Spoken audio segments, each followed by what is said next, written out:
भोग मार्ग और योग मार्ग ये दोनों भिन्न दिशाओं में जाते हैं। इनमें आपस में कोई समझौता नहीं। भोग मार्ग परतंत्र रास्ता है, योग मार्ग स्वतंत्र है।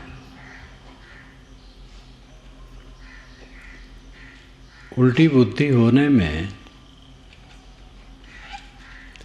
हमें ऐसा लगता है कि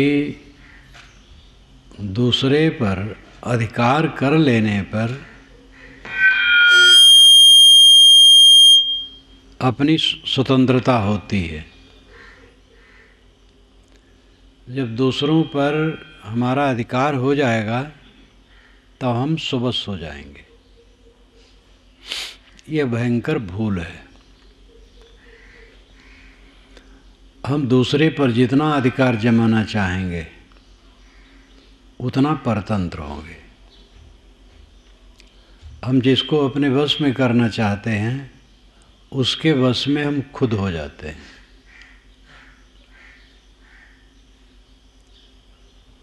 काम भोग में वीर बन करके जो सुख का वार पार करना चाहते हैं पागल हैं। खा खा करके, खूब जम करके खा करके, एक रियासतदार रहें तो नौकरानी दोनों टाइम उनके सामने आके खड़ी हो भोजन के पहले। चावल दाल रोटी सब्जी तो वही रहेगी, लेकिन सब्जियों में कौन कौन सब्जी, कौन सा मिष्टान, पकवान क्या होना चाहिए, पूछती थी। फिर उस ढंग से वो बनाने का प्रयास करती थी। आज भी लोग हैं, खा खा करके खाने में पार लगाना चाहते हैं। सहज जीवन आदमी नहीं जीता। जानवर देखो, जानवरों का जीवन सहज है। सहज होने से वह सुखी है, वैसे रोगी नहीं होते हैं जैसे आदमी रोगी होता है। सब समय निर्भय और प्रसन्न होते हैं। जहाँ तक एक जानवर का दूसरे जानवर पर हमला की बात है वहाँ तो भय है ही, लेकिन उनको ये भय नहीं होता है कि हम कल क्या खाएंगे। गाय के सामने, बैल के सामने चारा रख दो, खाएगा, पेट भर जाएगा, उसी पर टट्टी कर देगा, उसी पर बैठ जाएगा। ये नहीं सोचेगा कि इसको बचा के रखें, कल खाएंगे। सोचने की क्षमता भी उसमें नहीं है। क्षमता न होने से तकलीफ भी नहीं। आदमी में सोचने की बहुत ज़्यादा क्षमता है और इसीलिए इसको तकलीफ भी है। अपने सोचने की क्षमता पर संयम हो तब तो ये महान है।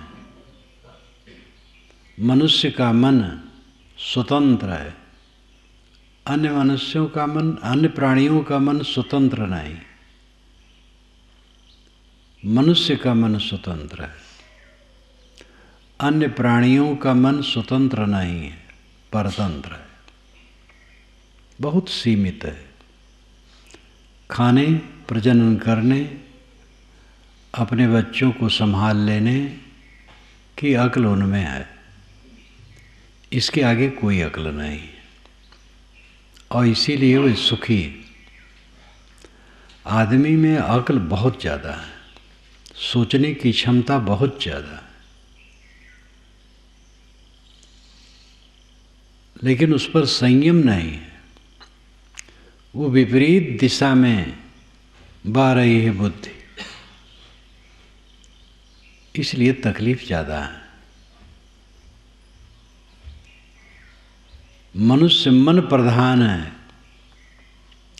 अन्य प्राणी इंद्रिय प्रधान है।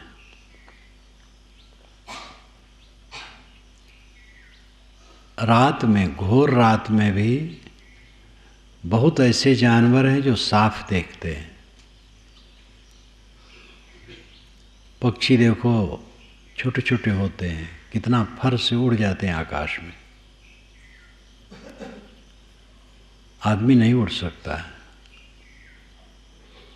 खच्चर जितना बोझा ढो लेता है, घोड़ा जितना दौड़ सकता है, आदमी में वो बल नहीं।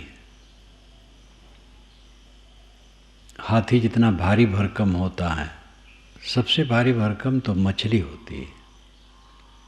समुद्री मछली बहुत विशाल।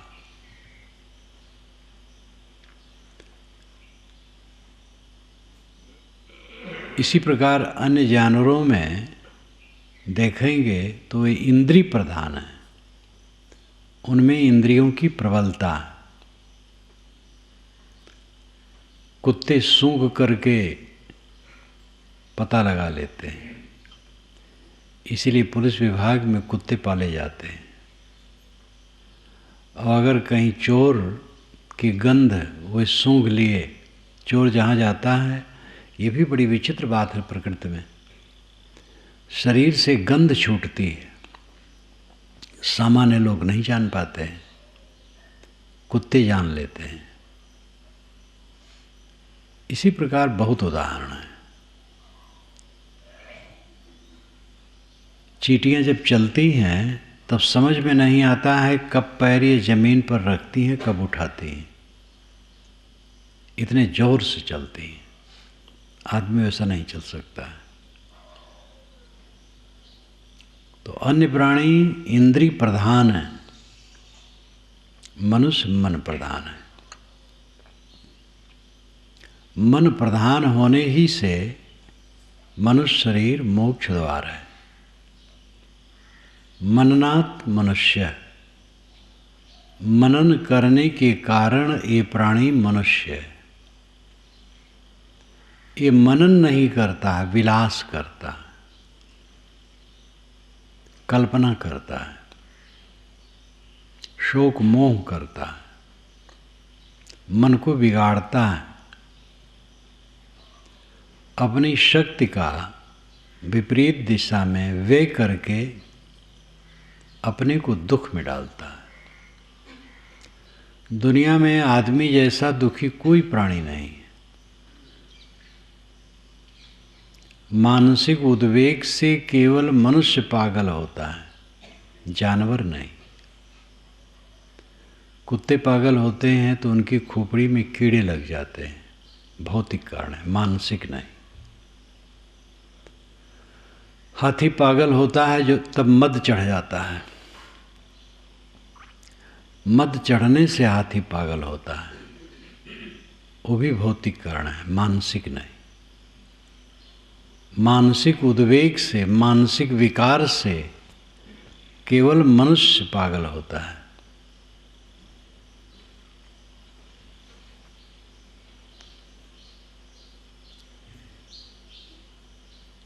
तो मनुष्य सबसे ज़्यादा दुखी है, और ये मनुष्य अपने को संभाल ले तो इसके समान सुखी कौन हो सकता है। यही तो कल्याण का अधिकारी है।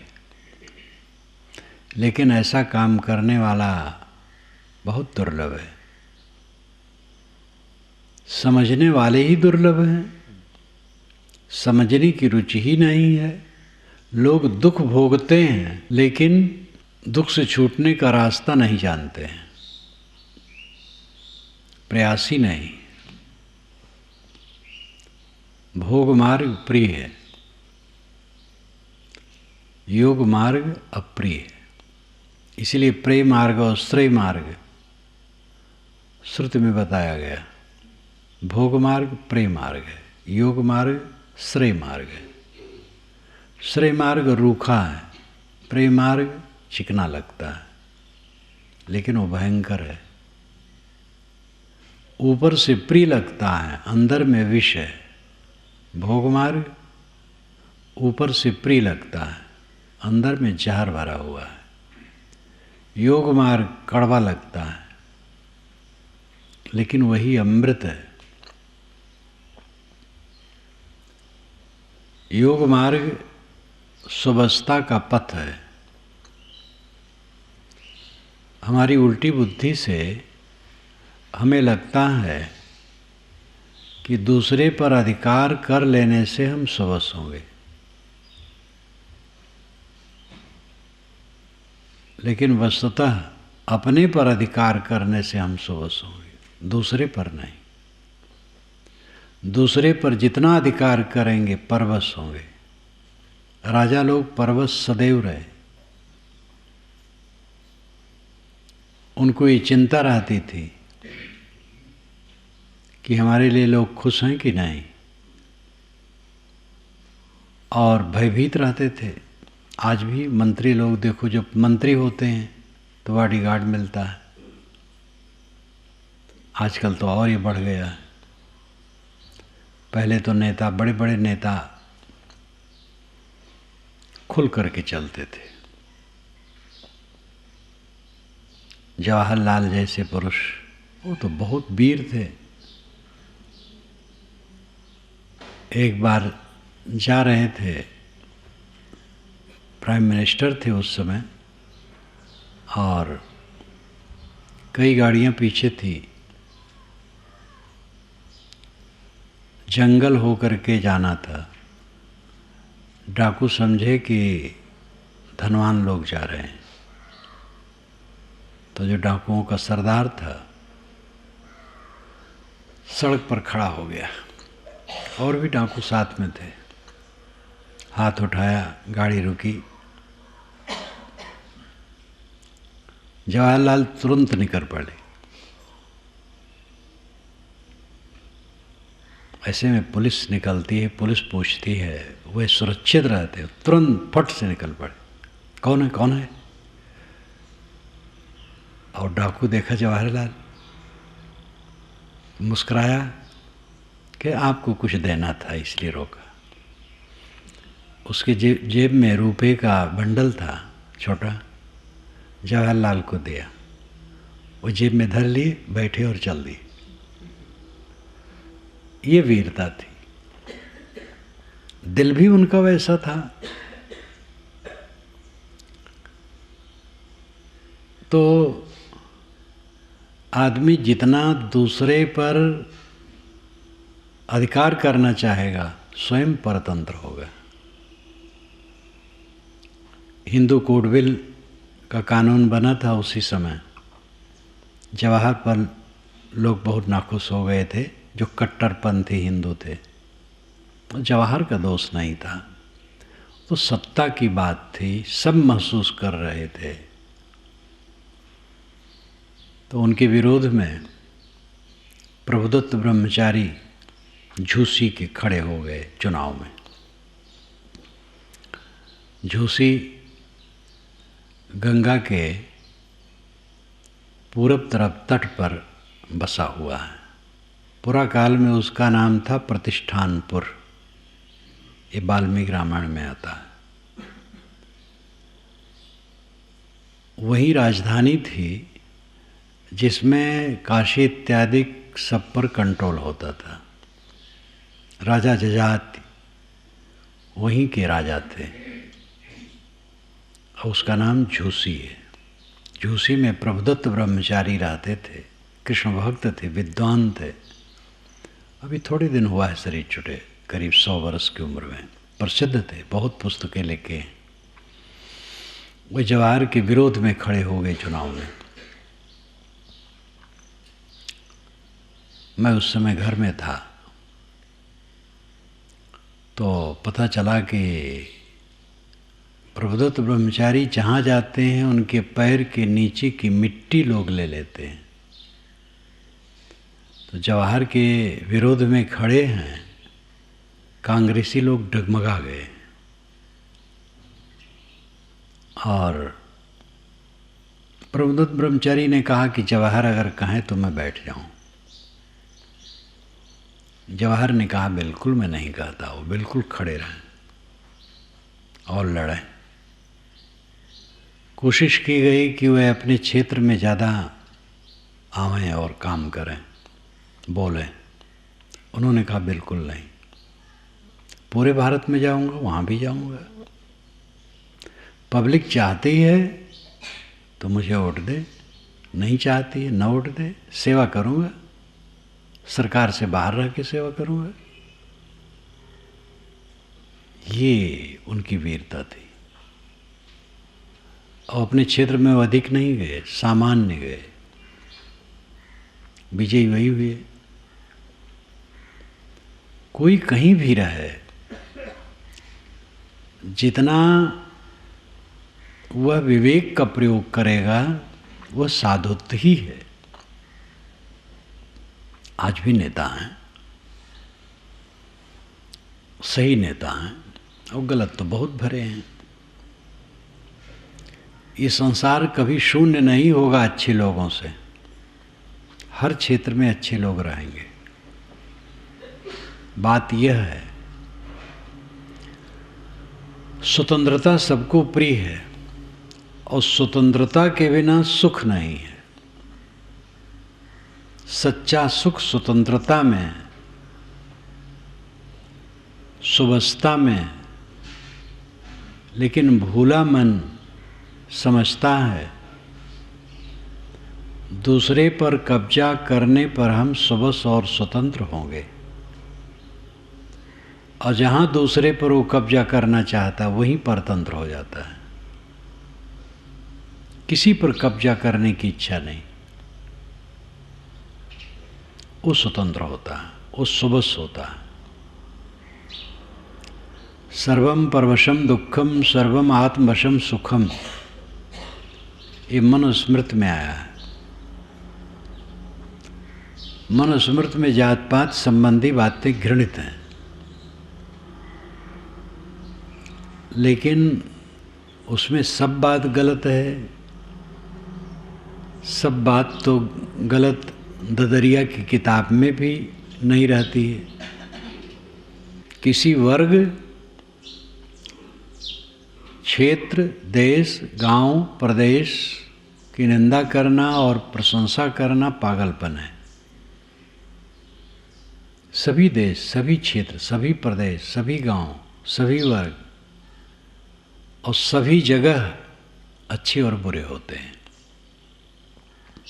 नग पसाण जग सकल है पारख बिरला कोय, नगते उत्तम पारखी जग में बिरला होए। साहब कहते हैं नग और पाषाण सर्वत्र है।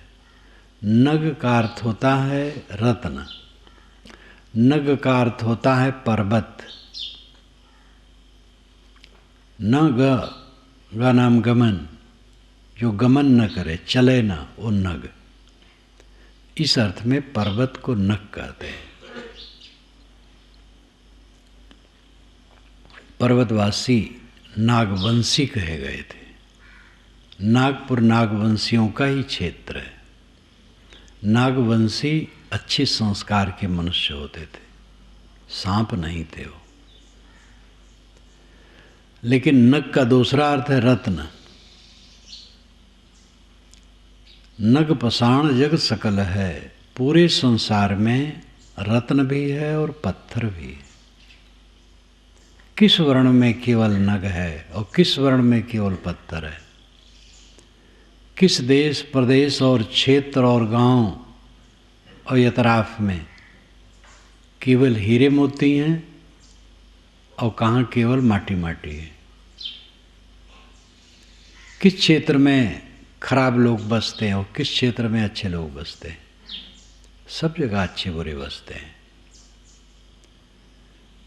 पक्षपाती हृदय, अज्ञानी हृदय, जिनकी समीक्षा बुद्धि ठीक नहीं है, अविवेकी हृदय प्रशंसा करने लगता है तो एक वर्ग, वर्ण, क्षेत्र, प्रदेश, गांव, देश की बहुत प्रशंसा करता और दूसरे की निंदा। होश वास में रहने वाला ऐसा कभी नहीं कहेगा। हर जगह अच्छे बुरे हैं, नक पसाण जग सकल है। कोई कहीं भी हो, ये मनुष्यता की बात है। सुवस्था, सुबस सुख जीवन में सबसे बड़ा सुख है, और वह होता है सब अहंकार को छोड़ देने पर, किसी पर अपना अधिकार करने की कोई चेष्टा नहीं, तब सच्चा सुख मिलता है। और पूरा अहंकार छोड़ दो, सुबह सो जाओ, फिर सब पर राजा हो। जो यह मन को वश करे, शिष्य होए सब देश। ये सदगुरु कबीर की घोषणा है, आदि साखी, साखी ग्रंथ की ये साखी है। जो यह मन को वश करे, शिष्य होए सब देश। दूसरे को शिष्य बना करके उन पर अपना अधिकार करने की चेष्टा गलत है। गुरु लोग शिष्य के पीछे पड़े रहते हैं। आप तब की बार आया था तो आप शिष्य नहीं बने थे, अब की बार जरूर बन जाओ। कितने लोग तो जब भोजन बन जाता है उसके पश्चात कहते हैं कि भाई देखो, दीक्षा लोगे तो भोजन करूँगा, नहीं तो नहीं करूँगा। दीक्षा लो, मंत्र लो मुझसे, तब भोजन करूँगा, नहीं तो नहीं करूँगा। ये सब कितना गलत है। ये भी ठीक है कि ऐसा करके भी लोग जताते हैं और बहुत लोग सन्मार्ग में लग जाते हैं, लेकिन मेरे तो सोच में भी नहीं आता ऐसा। तो गुरु लोग चेले के पीछे पड़े रहते हैं, अपने गुरुत्व को समझते ही नहीं हैं। सब जीव गुरु हैं। जैसे वेदांत में कहा जाता है सब जीव ब्रह्म है, तो ब्रह्म और गुरु एक ही बात है। ब्रह्म नाम श्रेष्ठ, बृहत्वाद ब्रह्म। बृहत होने से, बड़ा होने से ब्रह्म कहा जाता है।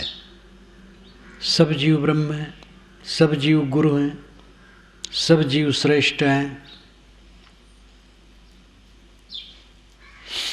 अपना गुरुत्व निष्काम और निर्माण होने में है, सबसे हटने, असंग होने में है, अहंकार छोड़ देने में है, किसी पर अपनी सुवस्था न मानने में, किसी पर लदने में गुरुत्व नहीं है, बड़ाई नहीं है, श्रेष्ठत्व नहीं। ये योग पथ है, भोग पथ नहीं। भोग पथ में तो जितने पर कब्जा कर लो। बाबर नामा पुस्तक है, उसकी मेधा और उसका साहस, उसकी दृढ़ता, लगे रहना, अनेक बार असफल होने के बाद भी लगे रहना, ये सब उसकी पुस्तक पढ़ करके और उसका इतिहास जान करके समझ में आया। कितना साहसी था, लेकिन अब ज्ञान की दृष्टि से देखे तो पागलपन था। उसने कहा है राज्य के लिए रियाया चाहिए, प्रजा चाहिए, शासन चाहिए। भारत जैसा बड़ा देश मुझे मिला है, सिंध के बाद पूरब तरफ बढ़ो तो यहाँ का अलग ही बहार है। विशाल क्षेत्र, यहाँ का पानी बरसना, यहाँ के गांव, यहाँ के मैदान, यहाँ के खेत, यहाँ के फल फूल, यहाँ के जानवर, खूब बड़ाई किया है। यहाँ की गलतियों को भी बताया है। तो राज्य के लिए, शासन के लिए रियाया चाहिए, प्रजा चाहिए, धन चाहिए। कई बार मैंने परिश्रम किया, भगवान ने अब दया दृष्टि मेरे ऊपर की, मुझे इतना विशाल राज्य दिया। उसके साथी लोग घबरा गए थे कि लौट चलें देश। तो उसने कहा फिर उसी तंग दिली में जाकर के बसें। तो ये भोग मार्ग है, रियाया चाहिए, प्रजा चाहिए, उसके लिए मारकाट चाहिए। आजकल मारकाट नहीं तो चुनाव में ऊंच नीच करना चाहिए, उद्दंडता चाहिए, और मारकाट भी करते हैं, आज भी मारकाट करते हैं। उस समय के जैसा नहीं कर पाते हैं। उस समय तो हजारों लाखों को काट डाला जाता था। उसने लिखा है कि सूरज जब बांस बराबर चढ़ा तो लोहा बचा, तलवारें चली, और दूसरे समय दिन ढलते तक लाशों का अंबार लग गया, चारों तरफ धूल धूल। ये सब क्या है? पागलपन के सिवा निरपराध लोगों को काटना, ये गलत मार्ग है। भोग मार्ग में गलत मार्ग आता है।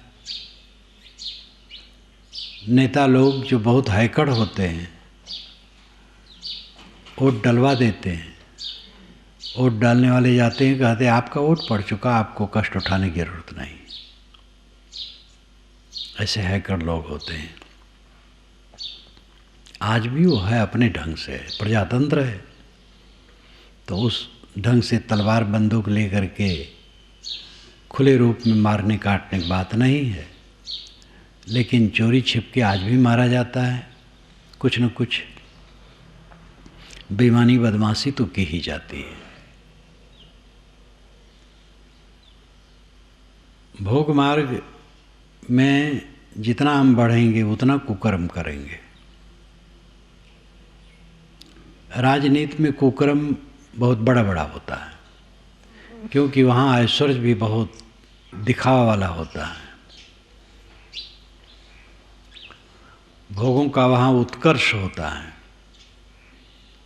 चमक दमक बहुत ज़्यादा होती है, बहुत बड़ा ऐश्वर्य मिलता है लौकिक दृष्टि से। मंत्री हो गए तो उनकी कलम से करोड़ों रुपए का वारा न्यारा होने लगता है, और जब नहीं होते हैं तब खौखियाते हैं बेचारे, तब परेशान होते हैं। सामान्य लोगों के जीवन में वो दोष छोटे छोटे होते हैं। भोग की भावना है तो दोष होंगे, ईर्ष्या होगी, द्वेष होगा, कटुवचन होगा,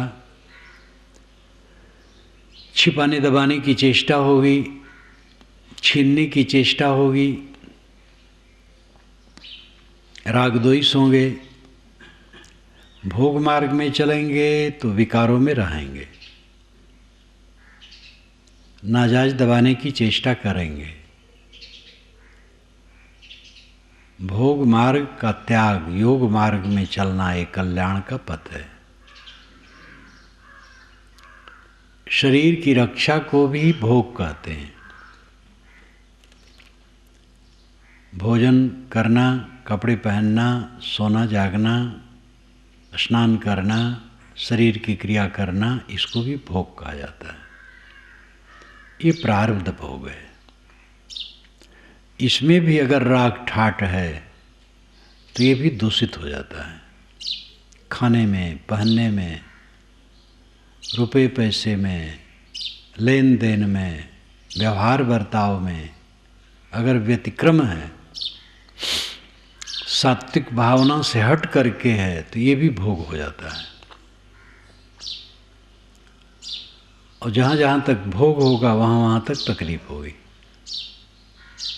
जहाँ भोग की कामना करेंगे वहाँ क्लेश उत्पन्न चित्त में तुरंत हो जाएगा, कोई टाल नहीं सकता। पतित लोग का मन बड़ा पत्थर जैसा हो जाता है। जैसे कसाई होते हैं, बकरे काटते हैं, सूअर काटते हैं, भैंसे काटते हैं। बाजारों में तो मुर्गा काटने वाले दुकान पर ही बैठे काटते रहते हैं। तो काटते काटते उनका हृदय पत्थर हो जाता है, दया शून्य। वे तो जीवन से महरूम हो जाते हैं, क्या कहा जाए उनको। लेकिन सामान्य लोग ऐसा नहीं होते। भोग की भावना जितनी बढ़ती है, हिंसा उतनी बढ़ती है।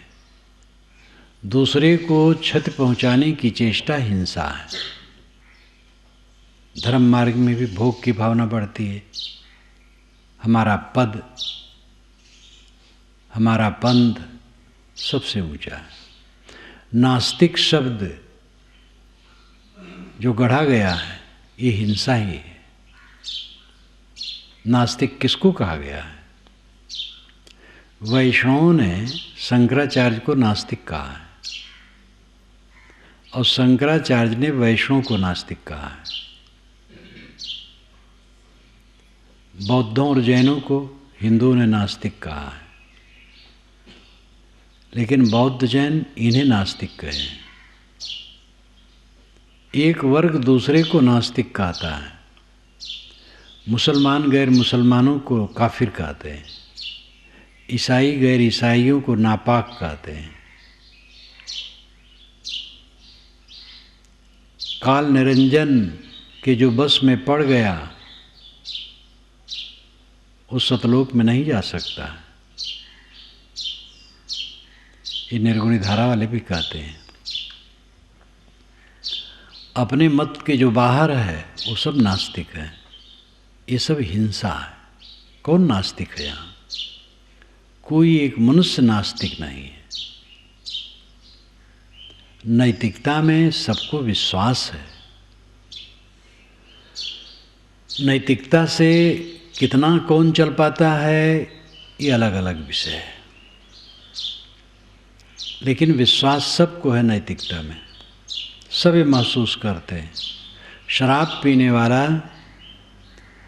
अपने बच्चे को नहीं चाहेगा कि वो शराब पिए।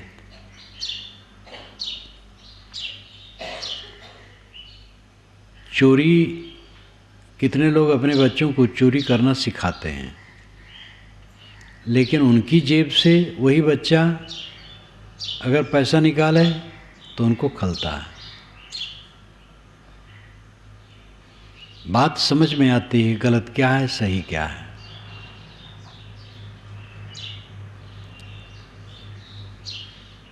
हिंसा, जितना आदमी भोगी होगा हिंसक होगा। हमारा संप्रदाय ही संसार में चले, दूसरे का संप्रदाय न चले, ये भावना हिंसा है। चमत्कार, अलौकिकता, हमारी किताब आकाशी है, स्वतः प्रमाण है, ईश्वरी है।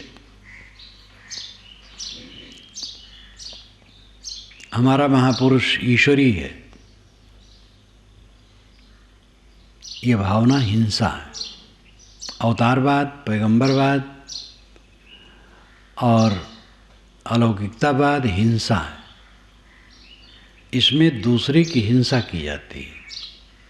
हमारा महापुरुष सर्वे सर्वा है, उसकी शरण में नहीं आओगे तो नास्तिक हो, ये हिंसा है। कौन महापुरुष सर्वे सर्वा है? कौन महापुरुष कहाँ से आया है? सभी महापुरुष एक ही रास्ते से आए हैं। तहिया हम तुम एके लोहु एके प्राण व्यापे मोहु। एक ही द्वार से सब पैदा होते हैं, मनुष्य मात्र। मनुष्यों में ही अवतार पैगंबर कहे गए हैं। सब मनुष्य हैं। आकाश से मोहर मार करके कोई नहीं भेजा गया है। सब हम सरीखे मनुष्य हैं। सारी किताबें मनुष्य की रचनाएं हैं। कोई किताब अलौकिक मानना, किसी महापुरुष को अलौकिक मानना हिंसा करना है। दूसरे की हिंसा की जाएगी।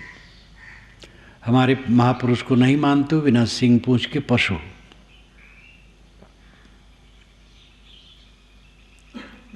मधुसूदन सरस्वती ने लिखा गीता भाष्य में, संस्कृत के महान पंडित थे, पंडित जगत में मधुसूदन सरस्वती को कौन नहीं जानेगा। उन्होंने लिखा, निर्यम गतः, श्री कृष्ण को जो परब्रह्म नहीं मानता वो नरक में जाता है। गोस्वामी जी ने भी लिखा, जो महाराज राम को परब्रह्म नहीं मानता है वो बिना सींग पूंछ का पशु है। निर्गुणी धारा वाले भी कहते हैं, कहाँ निर्गुण धारा, इतना उदार। कबीर साहब ने किसी को नास्तिक नहीं कहा है, भूलों पर चिताया है, गलतियों पर टोका, नाम ले ले करके टोका है, लेकिन किसी को नास्तिक नहीं कहा है। उपनिषद के ऋषियों ने किसी को नास्तिक नहीं कहा है। उपनिषद में कहीं नहीं लिखा है कि कोई नास्तिक होता है, न उसमें अवतारवाद है, न पैगंबरवाद है, और न ये लिखा है कि कोई पुस्तक अलौकिक है। एकदम मानवता की बात, स्वरूप ज्ञान की बात। उपनिषदों से बड़ी आशा बंधती है। इतना उत्तम ग्रंथ होते हुए इसका विकास पंडितों ने नहीं किया, पुराणों का किया, महाकाव्यों का किया, जिसमें भ्रांतियां भर दी गई। उपनिषदों पर चिंतन मनन नहीं बढ़ाया गया। उपनिषदों में परोक्ष ब्रह्म पर भी चर्चा है, जिसमें भ्रांति, वहाँ भी निर्छीर विवेक करना पड़ेगा। घास फूस तो हर जगह है। इसीलिए साहब ने कहा, सार सार को गए रहे थोथा दे उड़ाए, साधु ऐसा चाहिए जैसा सूप सुभाए, सार सार को गए रहे थोथा दे उड़ाए। सूप स्वभाव के बनो, फटक दो भूसी उड़ जाए, चावल रख लो, विचारवान बनो। वेद के ऋषि भी कहते हैं, सत्य में उतना पुनंतो यत्र धीरा मनसा वाचम कृत। सत्तू के समान वाणी को चालो। सत्तू भुना हुआ आटा। गेहूं पीसते हैं तो चलनी से चाल लेते हैं। इसी प्रकार विवेक से वाणी को चालो। सक्तम्यु तिदोना, सक्तुम यु तित उना, सक्तुम सतुआ, यु समान तितौना चालो।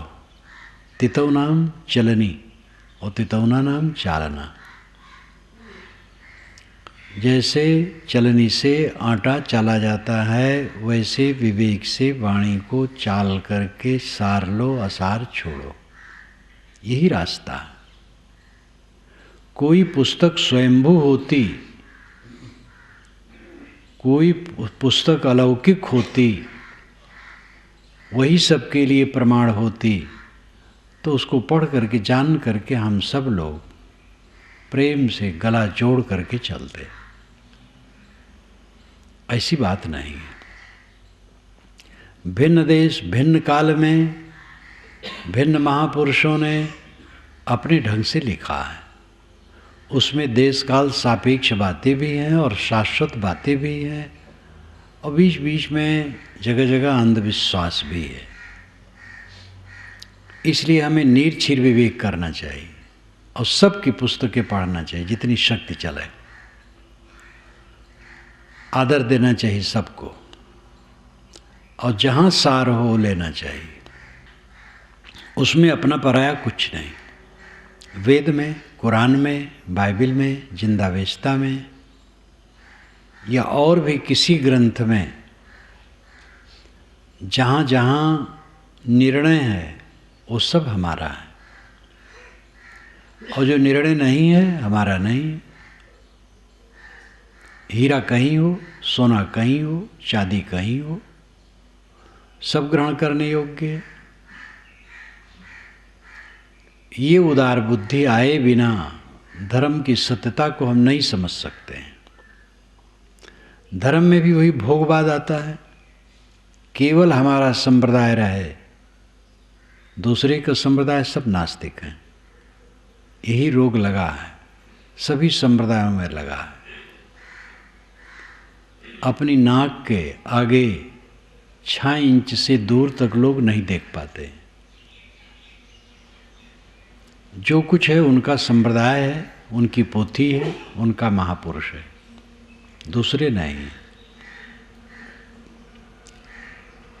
कबीर साहब को इसी पर खला था और उन्होंने जोर से फटकारा था, भाई रे तुई जगदीश कहाँ ते आया, कहो कोने बोर आया, अल्लाह राम करीमा केशव हरि हजरत नाम धराया, गहना एक कनक ते गहना यामे भाव न दूजा, कहन सुनन को दुई कर थापे एक नमाज एक पूजा, वही महादेव वही मोहम्मद ब्रह्मा आदम कहिए, को हिंदू को तुरुक कहावे एक जिमी पर रहिए, वेद किताब पढ़े वे कुतबा वे मुल्ला वे पाड़े, बेगर बेगर नाम धराए एक मिट्टी के भाड़े, काहें कबीर वे दोनों भूले राम ही किनो न पाया, वे खसी वे गाय कटावें बाद ही जन्म गंवाया। वे सब कुछ कहते हैं, साफ साफ दो कहाँ हैं, बात एक है। एक राम कहता है, एक रहीम कहता है, दोनों की भावना एक है, शब्द अलग अलग हैं। एक पूजा करता है, एक नमाज पढ़ता है। नमाज नमन है, पूजा में भी नमन है, दो कहाँ। और अगर ये ईश्वर को खुश करने के लिए, देवताओं को खुश करने के लिए निरपराध प्राणियों को मारते हैं तो दोनों भूले हैं, दोनों सत्य को नहीं समझते हैं।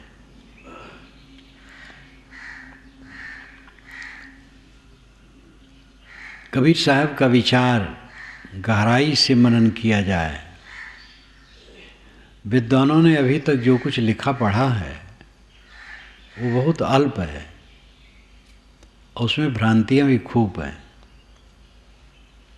पंथ में भी भ्रांति है, केवल विद्वानों में नहीं है। उदार होकर के सोचने की जरूरत है। बीजक उनका महान प्रामाणिक ग्रंथ, शब्द शब्द पर विचार किया जाए।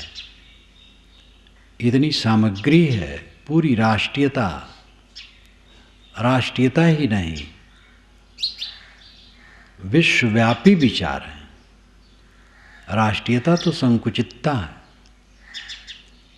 जैसे सांप्रदायिक भावना वैसे राष्ट्रीय भावना भी है, लेकिन अब दूसरे राष्ट्र वैसा रखते हैं तो हमें रखना पड़ता है। एक देश में देखो बहुत प्रदेश हैं, सहज रहते हैं, सब समझते हैं पूरा देश मेरा है, इसलिए प्रदेश की भावना वैसी उग्र नहीं रहती, सरल रहती है। पूरी दुनिया में देश की भावना जब ऐसी हो जाएगी तब सही स्वराज्य होगा। ये राष्ट्रीय भावना बहुत कटु है, राष्ट्रीय भावना अच्छी नहीं है। पूरी दुनिया से राष्ट्रीय भावना उठ जाए तो दुनिया का मंगल हो जाए। सामरिक साधन के निर्माण में जो इतना धन लगता है उस सेना में, अगर एक साल सेना में जितना धन लगता है रुक जाए तो पूरी दुनिया बहुत आगे हो जाए लौकिक दृष्टि से। लेकिन सेना में, सामरिक साधन में बहुत व्यय होता है और राष्ट्रीय भावना के चक्कर में होता है। सभी राष्ट्र मानो एक प्रदेश हैं अपने अपने, और पूरा भूमंडल एक राष्ट्र है। ये भावना अगर आ जाए तो क्या पूछना है। दूसरे लोग राष्ट्रीय भावना रखते, इसलिए हमें भी रखना पड़ता है। ये भी एक राजनीति है, करना पड़ता है, लेकिन बढ़िया नहीं। बढ़िया यह है सभी भूम बनारसी। साहब कहते सब भूम बनारस की। बनारस की भूम बहुत पुनीत है, बनारस मरने से मुक्त हो जाएंगे। इसीलिए तो साहब बुढ़ापा में बनारस छोड़ करके मगहर चले गए थे। वो तो जीवन भर आग से खेलते रहे, डर वर कुछ नहीं। जब वहाँ से चले होंगे, पंडित लोग कितना नाखुश हुए होंगे। लेकिन उस उम्र में 118 वर्ष की उम्र रही होगी, 119 वर्ष 7 महीने 25 दिन रह करके उन्होंने शरीर छोड़ा है। तो 118 वर्ष की उम्र हुई होगी, चल तो पाते नहीं होंगे। काफ़ी लंबा है, बनारस से मगहर गोरखपुर से पश्चिम तरफ है। बहुत हुआ होगा, रथ पर या बैलगाड़ी पर गए होंगे। और इस क्रांति के लिए इस जर्जर अवस्था में वो चल पड़े। ये उनकी वीरता, जीने मरने का डर नहीं, सत्य कहना है, सत्य में रहना है। और ये है उनका सत्य, इतना चमका और निरंतर चमक रहा है। जितने दिन बीतते हैं, नए नए देशों में विचार जब जाते हैं, वो लोग सोचते हैं ऐसा भी आदमी होता है, ऐसा कहने वाला, आश्चर्य होता है। लेकिन जो सब परवाह छोड़ देता है, अपना कुछ नहीं चाहता है, वही ऐसा कर सकता है। इसलिए उनकी जो प्रसिद्ध साखी है, कबीर खड़ा बाजार में लिए लवाठी हाथ, जो घर फूके अपना चले हमारे साथ। तो ये कौन सा घर है? जिस घर में हम रहते उस घर को फूकने की साहब राय नहीं देते। अहंकार का घर, स्वार्थ का घर, हमारा स्वार्थ रहे, चाहे न्याय हो चाहे अन्याय हो, ये भाव लोगों में रहता है। स्वार्थ को जीत लो, अहंकार को जीत लो, कामना को जीत लो और स्वतंत्र हो जाओ। सत्य में रहो, सत्य कहो। बहुत बड़ा तप है। इसीलिए उन्होंने कहा, सांच बराबर तप नहीं, झूठ बराबर पाप। जाके हृदय सांच है, ताके हृदय आप। सत्य का पथ कटीला होता है, लेकिन उसी में आनंद है। असत्य का पथ मीठा लगता है, लेकिन पूरा ले करके डूबता है, पूरा विष बनता है। तो भोग मार्ग और योग मार्ग, योग मार्ग प्रिय नहीं लगता है, भोग मार्ग प्रिय लगता है। लेकिन भोग मार्ग जहर से भरा है, योग मार्ग अमृत से भरा है। योग मार्ग में ही स्वस्थता है। स्वस्थता है सबको विवश करने की इच्छा छोड़ देना। जो हमारे चारों तरफ लोग हैं, उन सबको विवश करने की जो हमें चेष्टा है, ये सुबह का रास्ता नहीं। घर में रह के इसको देख लो, प्रयोग करके देख लो। परिवार के लोग हैं, उनकी सेवा करो, उनसे निष्काम रहो, निर्माण रहो। देखो घर का रंग बदल जाएगा। आप डांट करके, घास करके, कटु कह करके, उलझ करके चाहते हैं सुबस्ता, ये उल्टा रास्ता है। जहाँ 10 बार प्यार दिया जाता है, 1 बार फटकार कोई गलत नहीं। इसका भी अपना पक्ष है। लेकिन जहाँ फटकारे फटकार है, वहाँ सफलता नहीं। फटकार की ज़रूरत ही नहीं पड़नी चाहिए, प्यार ही की ज़रूरत है।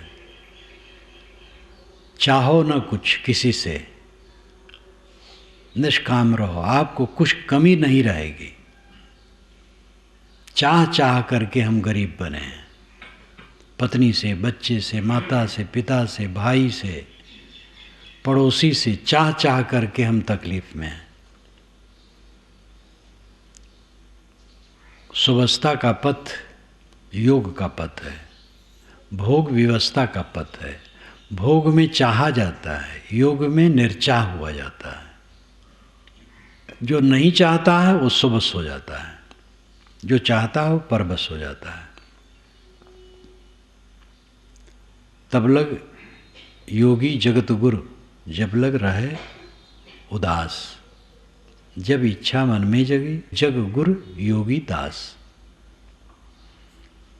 जब तक निष्काम है कोई भी योगी है, गृहस्थ हो विरक्त हो कोई भी योगी है, सकाम हो गया तो जगत गुरु हो गया और योगी दास हो गया। इस बात का प्रयोग सबको करना चाहिए। सुख तो सब चाहते हैं, सुबस्ता में सुख है, स्वतंत्रता में सुख है, तो ये बात डाल न दो साधुओं पर। कई बात साधु के लिए सब है, कह दिया जाता है। चाह गई चिंता मिटी मनुआ बेपरवाह, ये महात्माओं की बात है। महात्माओं की बात नहीं है, मनुष्य की बात है। जो ऐसा होगा वही सुखी हो जाएगा। गृहस्थी में रह करके भी ऐसा अभ्यास करना जरूरी है। नववधू नववर को भी ऐसा अभ्यास करना जरूरी है। विवाह हुआ है, वर वधू इकट्ठे हुए हैं, दोनों से दोनों जितना निष्काम रहेंगे उतना उनका संबंध मधुर रहेगा, और दोनों से दोनों जितना सकामी रहेंगे उतना व्यवहार कटु होता जाएगा। ये वैज्ञानिक तथ्य है। पत्नी पति से बड़ी कामना रखेगी, कटुता बढ़ेगी, और पति पत्नी से कामना रखेगा, जितनी कामना रखेगा उतनी कटुता बढ़ेगी। क्योंकि हमारी कामना कोई कहाँ तक पूरी करेगा। कामना तो भाड़ भट्ठी है, वो धधकती रहती है, उसमें जितना ईंधन डालो और धधकेगी। सुबस्ता का रास्ता, स्वतंत्रता का रास्ता, निष्काम निर्माण होना है। योग पथ भोग पथ दो पथ हैं। भोग का अर्थ है दृश्य के प्रति आकर्षित होना, योग पथ है दृश्य से उदासीन हो जाना। ये सूत्र वचन है, इसकी व्याख्या कितनी लंबी कर लो। दृष्टा और दृश्य दो ही हैं। दृष्टा आत्मा है और दृश्य अनात्मा है। आत्मा जब अनात्मा की तरफ आकर्षित होता है तो ये भोग है। अब आत्मा अनात्मा की तरफ आकर्षित नहीं होता है, अपने में रहता है, ये योग है। और यही ध्यान है, ना आकर्षित होना ही ध्यान है। आत्मा अपने आप में रहे, ये ध्यान है।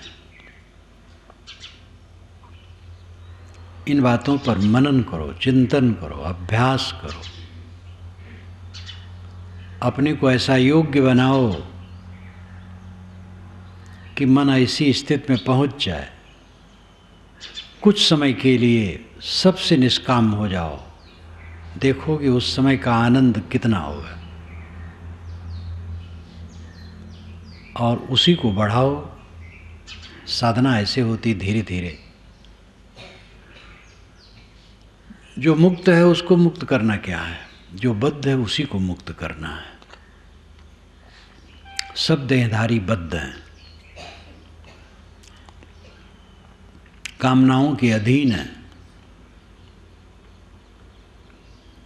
उन्हीं को ये बातें समझ करके आगे बढ़ना है। भोग आकर्षित होना है, दृश्य में आकर्षित होना है। योग अपने दृष्टा स्वरूप में स्थित हो जाना है, आकर्षण रहित। नीर और क्षीर कहते हैं कि दूध पानी मिला हो तो हंस उसमें चोंच मारता है, दूध अलग हो जाता है, पानी अलग। दूध ले लेता है, पानी छोड़ देता है। विवेकवान हंस वह है जो दृश्य को छोड़ देता है और अपना दृष्टा मात्र रह जाता है।